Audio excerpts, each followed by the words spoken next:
السلام عليكم ورحمة الله وبركاته. كل سنة وانتم طيبين. طبعا ده الفيديو ال700 على قناتي على اليوتيوب. ما لقيتش غير احسن وقت واحسن ليلة اللي انا اتكلم فيها في كلمتين مهمين هنا عندي على الصفحة، ويكون الفيديو ال700 على قناتي على اليوتيوب من الليلة الأخيرة في رمضان، ليلة 30 رمضان. النهارده الاثنين.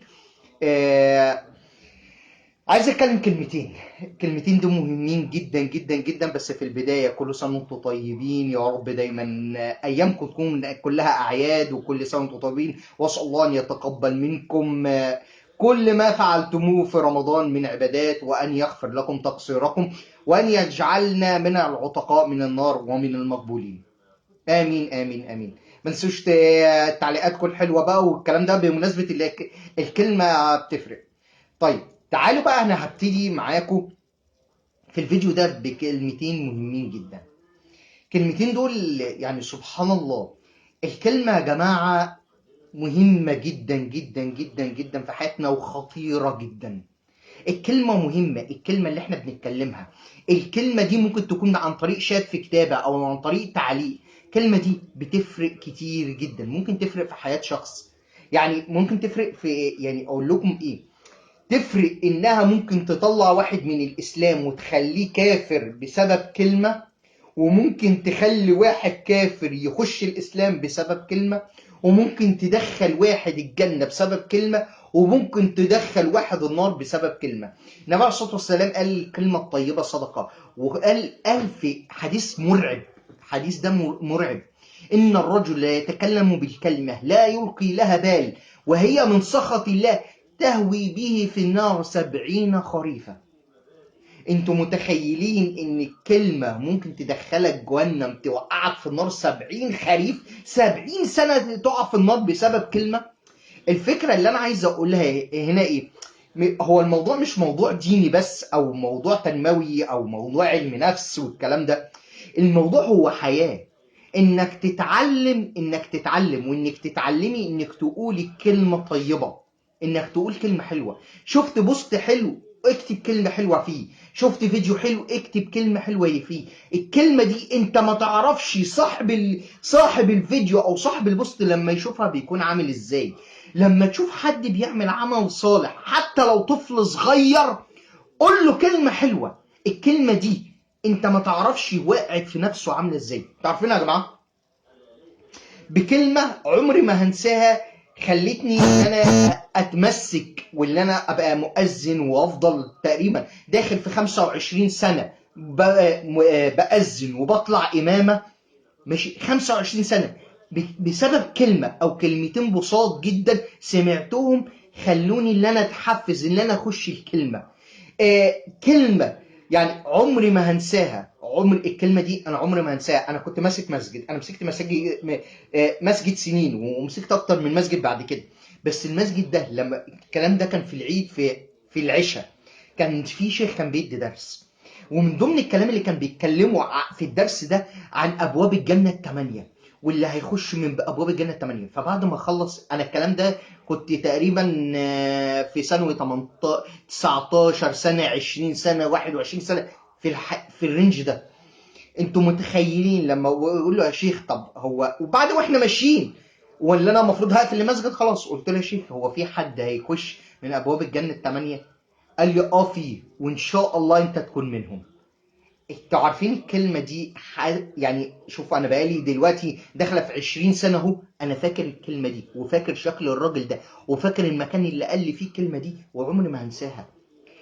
اثرت فيك، اثرت فيك كلمة واحدة، انها ممكن تساعدك انك تفرق معاك في حياتك.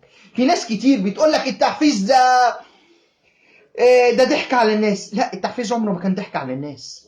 لما انا اقول للبنت او اقول للست انت ملكه، وانك تستحقي التقدير والاحترام، وتباس ايدك وتباس رجلك، هي الكلمه دي ممكن تقع في نفس واحده تغير حياتها كلها بالكامل، وتفضل سنين شايلاها، وتقول لي وتقابلني في مره تقول لي بسببك انا حياتي وصلت اللي انا فيه النهارده بسبب كلمه انت قلتها لي. انتوا متخيلين؟ الكلمه بتفرق. الكلمة الطيبة بتفرق، الكلمة الحلوة بتفرق، زي ما الكلمة الوحشة بتفرق انها ممكن تكسر شخص وانها تبعده عن الدنيا. كلمة سيئة، كلمة في وقت شدة، في وقت غضب، ممكن تكسر شخص وممكن تخلي شخص ينهي حياته. كلمة بكلمة، لان الكلمة بتفرق. يعني زي ما قلت في عنوان الفيديو، الكلمة بتفرق في حياتنا. ايوه الكلمة بتفرق في حياتي وفي حياتك وفي حياة كل الناس. لما اقول لي انت راجل، لما اقول لي لابني انت راجل، لما اقول لبنتي انت ملكة، انت اميرة، انت عزيزة، بتفرق من الاب ومن الام لاولادهم. بتفرق من الاخ لاخته ومن الاخت لاخوها. بتفرق من الابناء للاباء، انت اغلى حاجة عندي، انت بابا وانت ماما. بتفرق في الصحوبية، بتفرق حتى في النصيحة. يعني من ضمن الحاجات اللي دخلت فيها مجال التنمية الذاتية وعلم النفس، كلام سمعته، كلام من ضمنهم كان الدكتور ابراهيم الفقي عليه رحمة الله، اللي انا عمري ما هنساه. تعامله كان معايا ازاي، عمري ما هنسى طول حياتي انه مش بكلمة، ده بحركة عملها ابراهيم الفقي والهالة اللي كانت حواليه. لما دخلت عليه في مرة، اخر مرة قابلته فيها، دخلت عليه فيها، ما سلمش عليا وهو قاعد على الكرسي، قام وقف وسلم عليا وخدني بالحضن. دي فرقت. شفت حركة ممكن تكون عادية بس بتفرق في حياة كل واحد فينا. بتفرق لما بنت بتكلمني او شاب بيكلمني، بتفرق في حياتنا كتير جدا. الكلمة دي فعالة. عشان كده انا عملت فيديو اسمه طلقة رصاص. دي الكلمة دي طلقة رصاص، ممكن الطلقة دي لو اصابتك خلاص بالسلامة، انتهت. عشان كده يا جماعة، خلوا لسانكم وخلي لسانك وكتاباتك طيبة. لما تلاقي، يعني انا كان بيصلي جنبي في العشاء واحد سوري، بقول له حضرتك من سوريا؟ قال لي قال لي قلت له حضرتك من قال لي من الجنوب. قلت له اسال الله ان يفرج عنكم ما انتم فيه. الراجل فرح، ابتسامه الراجل وهو بيقول لي امين.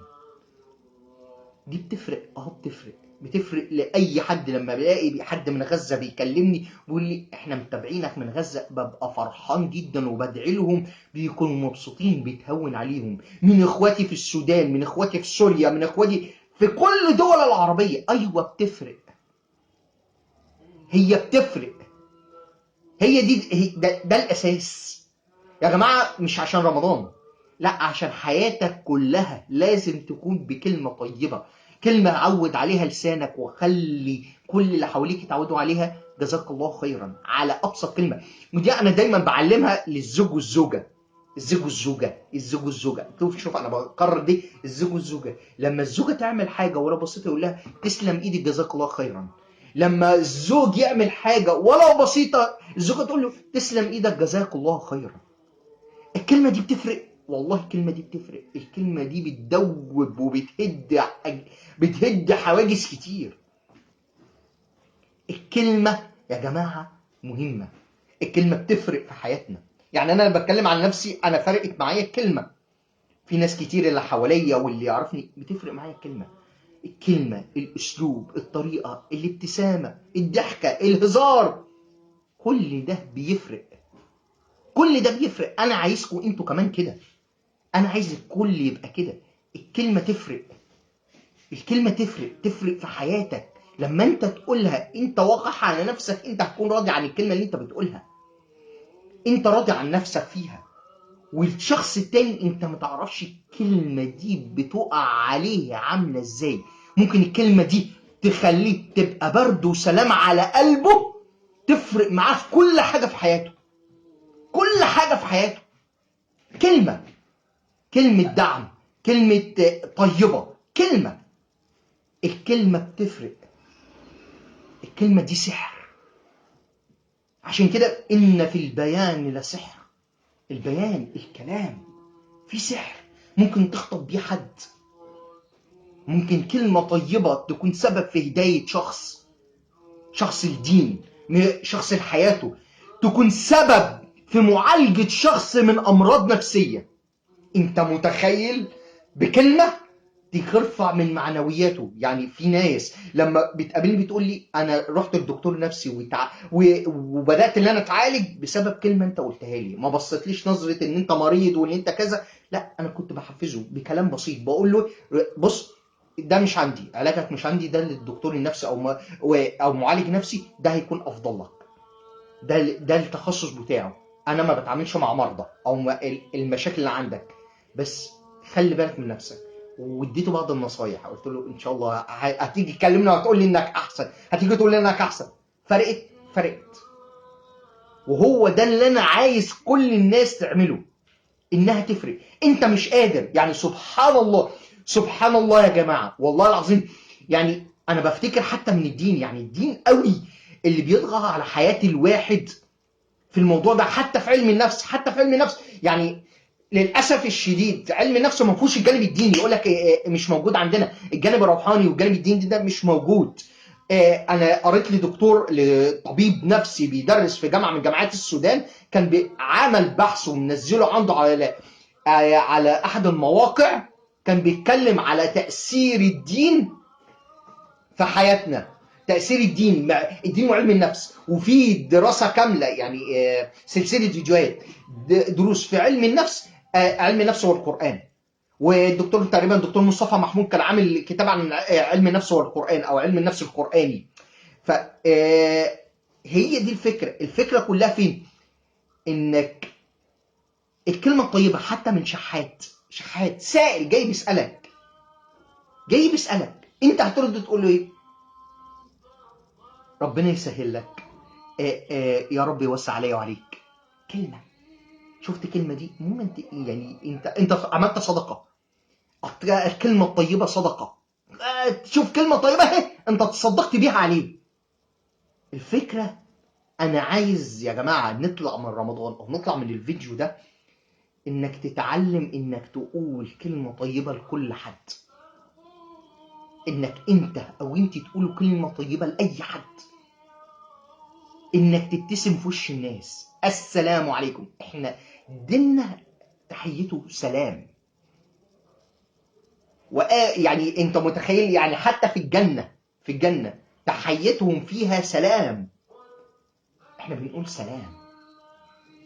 فلازم نتكلم كلمه طيبه ونتعلم ان احنا نقول الكلمه الطيبه، انها تكون سحر وترقق قلوب ناس كتير جدا، وتساعد ناس كتير جدا، وتطبطب على قلوب ناس كتير جدا. خصوصا احنا في زمن دلوقتي، يعني بقى مرض العصر ده، بقى الاكتئاب خلاص بقى يكاد يكون منتشر بشكل مرعب. وفكره اللي بيفكروا في الانتحار بسبب اللي وصلوا لدرجه من درجات الاكتئاب دي بقت كتيره جدا، وناس منتشره جدا بتفكر في الانتحار، والناس بتخش تكلمني في الموضوع ده. فانا كلمه طيبه، الكلمه الطيبه هتفرق كتير جدا في حياتنا، سحر. لازم نتعلم اللي احنا نتكلم كلمه طيبه، وان احنا نسمع كلمه طيبه، وان احنا نشجع الناس. شجعوا الناس اللي عندها محتوى مفيد، فيديو، بوستات، شجعوه بكلمه. الكلمه دي والله العظيم بتفرق. يعني انا الكلمه معايا بتفرق كتير جدا. لما حد يخش يقول لي بوستاتك فرقه معايا جدا، دي بتبقى يا عايز اقول لك وانا قاعد على الكمبيوتر انا قاعد بتنطط من الفرحه والسعاده، واقول يا رب تقبل، يا رب اشهد انا عملت حاجه مفيده اهو، نفعت بيها شخص. ان يهدي بك الله رجل خير من حمر النعم، او خير من الدنيا وما فيها. انت الفكره كلها الكلمه الطيبه. الكلمه الطيبه ما تحرموش الناس منها. الكلمه الطيبه دي في المسجد لخدم المسجد، الكلمه الطيبه دي لزمايلك في الشغل، كلمه طيبه قول له بس. انت متخيل؟ اتصور كده انك تقول له ده انا دعيت لك النهارده، ده انا تصدقت باسمك النهارده، حتى لو بجنيه. انتوا متخيلين حياته هتبقى عامله ازاي؟ حياه الشخص الطرف التاني هيكون عامله ازاي؟ فهي دي الاساس، هو ده الاصل بتاعنا في ديننا. فالفكره ده اللي انا حبيت اللي انا اقوله، لان الموضوع فارق معايا جدا. وحتى والله العظيم يعني سبحان الله، وبعد ما خلصت الصلاه قعدت فكرت فيها، الكلمه دي يا ترى اللي وصلني اللي انا فيه النهارده ده كام كلمه؟ كام كلمه سمعتها كانت حلوه في وسط الكلام السلبي اللي احنا عمالين نعيشه واللي احنا عمالين نسمعه، والاحباط واليأس والغم اللي احنا بنسمعه، وحتى من اقرب الناس لينا. اكيد في شمعه بتنور، واحده بس، شمعه بس بتنور في وسط الضلمه دي كلها. الشمعه دي هتفرق. تخيل كده لما تخش الواحد تدعي له، يا في وسط اللي بيدعوا عليه يا لقيت واحد بيحبني، لقيت واحد بيدعي لي، شوف هتفرق معاه ازاي. فده اللي انا عايزين ننشره في حتة رمضان وبعد رمضان. وده رد بسيط جدا على الإخوة اللي بيتكلموا عن اللي بيقول لك التحفيز ده كلام فارغ والكلام ده. لا، التحفيز موجود. التحفيز عمره ما كان كلام فارغ. هو الطريقة نفسها هي اللي ممكن نعلق عليها، لكن التحفيز نفسه والأساليب التحفيزية نفسها لا، هي أصل وأساس عندك في دينك. انت دينك فيه مليان تحفيز. القرآن نفسه مليان تحفيز. القرآن نفسه مليان تحفيز يا جدعان. تحفيزك ايه في القرآن يحفزك؟ اتخيل انت كده، اتخيل انت كده معايا، ربنا بيوصف لك الجنة، ده مش تحفيز؟ لما يقول لك لما يقول لك يعني معنى آيات ان انت ممكن تكون من الناس دي. يعني في سورة الواقعة، واصحاب اليمين ما اصحاب اليمين، في صدر مخضود وطلح منضود وظل ممدود وماء مسكوب وفاكهة كثيرة لا مقطوعة ولا ممنوعة وفرش مرفوعة. انت بتعيش مع الآيات دي، دول أصحاب اليمين. يا رب اجعلني من أصحاب اليمين. ده مش تحفيز انك اهو إن الذين آمنوا وعملوا الصالحات، خواتيم سورة الكهف، كانت لهم جنات الفردوس نزلا خالدين فيها لا يبغون عنها حولا. انت متخيل؟ ده مش تحفيز. تحفيز بالترغيب، في حاجه اسمها الترغيب والترهيب. ما ده الترغيب والترهيب ده تحفيز. ده نوع من انواع التحفيز، اللي يرغبك في شيء ده يحفزك انك تعمله. عشان كده ما فيش حد، يعني اغلب اهل العلم او اغلب المشايخ او اغلب الدعاة اللي سمعت لهم لما بيتكلموا عن الصلاه، يعني عايز تحبب واحد في الصلاه قول له اقرا عن الصلاه. هو القرايه عن الصلاه ده مش تحفيز؟ انك تقرا عن فضل الصلاه ده مش تحفيز؟ ما ده تحفيز. بس الرك بقى ايه؟ انك لما تكلم الناس كلم الناس بواقعيه، بواقعيه شويه. ما تقولش زي الصوره منتشره هو حمار فانت تفهمه انه اسد. لا، هو الموضوع مش كده. لا، انت يا حبيبي، انت فيك قدرات، بس تتعلم انك تكتشف قدراتك دي. في ناس للاسف الشديد بتبالغ، في ناس بتبالغ في التحفيز، في ناس بتبالغ، وفي ناس بتختار هي مش محتاجه تحفيز، هي محتاجه خطوات عمليه تبتدي تشتغل عليها. هو محتاج حاجه عملي، محاضره عمليه، محاضره بتتكلم عن التخطيط، محاضره عن تحديد الاهداف، محاضره عن التفكير الاستراتيجي، محاضره. هو عايز حاجه عمليه مش تحفيزيه. التحفيزيه دي حاجه في الاخر. عشان كده انا دايما في اغلب الدورات التدريبيه بخلي اخر محاضره هي تحفيزيه. بعد ما اديت بقى الشغل بتاعي في التقنيات العلميه او المهارات اللي انا عايز اوصلها، باجي في الاخر هنا بتيجي اديك الحته التحفيزيه اللي تاخدك بقى انها تختم وتقول لك انطلق في الحياه وانت معاك الجزئيه دي. فهو ده اللي انا عايزه منكم، ده اللي اللي انا عايز ان احنا ننشره، زي ما بننشر الاخبار السلبيه، زي ما بننشر الافلام والمسلسلات وتعليقتنا على الفيلم الفلاني والمسلسل الفلاني والبطل عمل كذا وشفت البطل عمل كذا والبرنامج عمل كذا. انشروا كمان الناس دي، دعموا الناس دي، الناس اللي بتقدم محتوى هادف، محتوى بسيط، بوست، كلمه. والله مش هتخسر حاجه، مش هتخسري حاجه، بس هتفرق معاه في نفسيته اكتر بكتير من اللي انت ممكن تتخيلها. وده اللي انا عايزكم انتوا كمان تعملوها. زي ما انا بحاول ان انا اعمل ده وبجاهد نفسي ان انا اعمل ده، انا عايز اخواتي انتوا كمان تعملوها. هتفرق معايا، هتفرق انا كحسام معايا، تفرق كتير جدا. تفرق ان انا اكمل، ان انا استمر في قناه. انا احيان كتير انا بحاول ان انا اتوقف عن نشر البوستات. بحاول يعني فكرت كتير انا هوقف نشر بوستات. يعني كنت بنشر 10 بوستات و15 و20 و30 بوست، اضيع من وقتي ساعه وساعه ونص ويمكن ساعتين وانا قاعد بنشر، بنزل المواضيع. اقول ما اوفر ده، ما فيش حد بيتفرج. الاقي حد يخش يلعب خاص يقول لي ايه والله بوستاتك جميله، الاقي حد بيكتب لي تعليق يحفزني. فانا عايز الكل، احنا كمان كده، انا عايز الكل كمان كده. خش عندي وخش عند غيري وخش عند اي حد محتوى هادف، ارفع له الريتش بتاعه. انت ما تعرفش هو حياته عامله ازاي يا جماعه. ودي نقطه اخيره عايز هقفل بيها البث معاكم يا جماعه. في ناس يعني انا تقريبا هو البوست ده، الصوره سكرينه موجوده عندي على الكمبيوتر، هحاول بنزلها. بسبب عدم الدعم للمحتوى الهادف، في ناس قلبت محتواها المحتوى اسفافي. يعني واحده كانت بلوجر، واحده بلوجر كان بتقدم محتوى ديني، كان محتوى هادف، محتوى حلو قوي، ما لقيتش عليها تفاعل، قلبت لمحتوى مسخره. انتوا متخيلين؟ قلبت لمحتوى وقلعت حجاب وبدات تقدم تهييس ومش عارف ايه والكلام ده، لقت عليها التفاعل كتير كتير. لما رجع حاول بقى لا تستغل ده بقى وترجع بقى للاول، ما لقيتش عليها تفاعل، ما لقيتش المحتوى زي المتفاعل اللي هي كانت في المحتوى الاسفافي اللي هي كانت بتقدمه. رجعت تاني للمحتوى الاسفافي واستمرت فيه.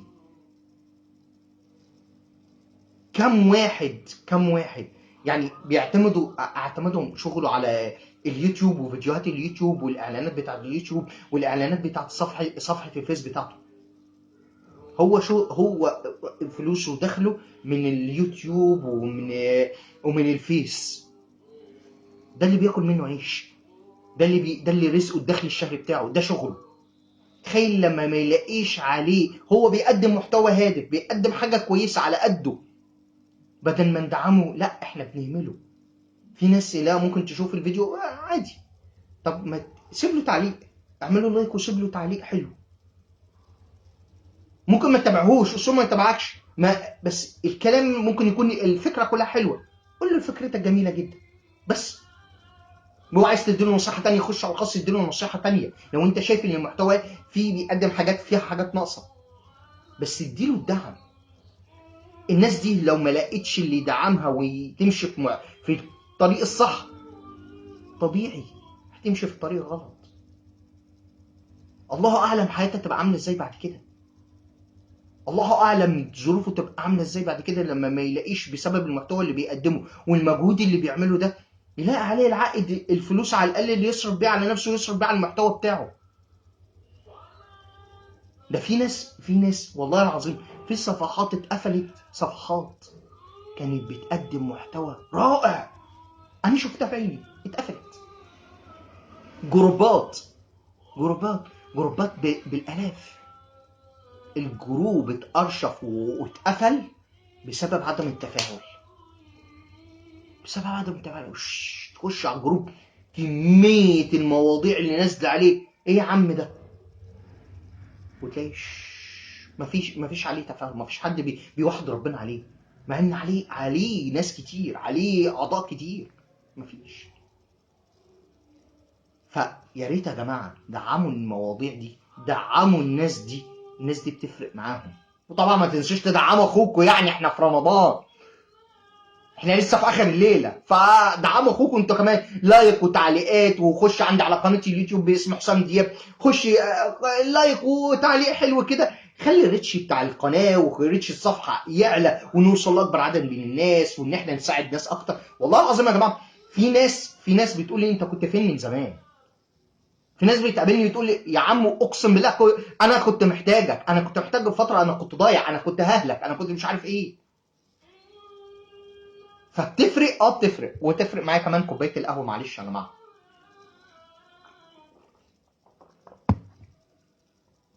بتفرق، والله بتفرق.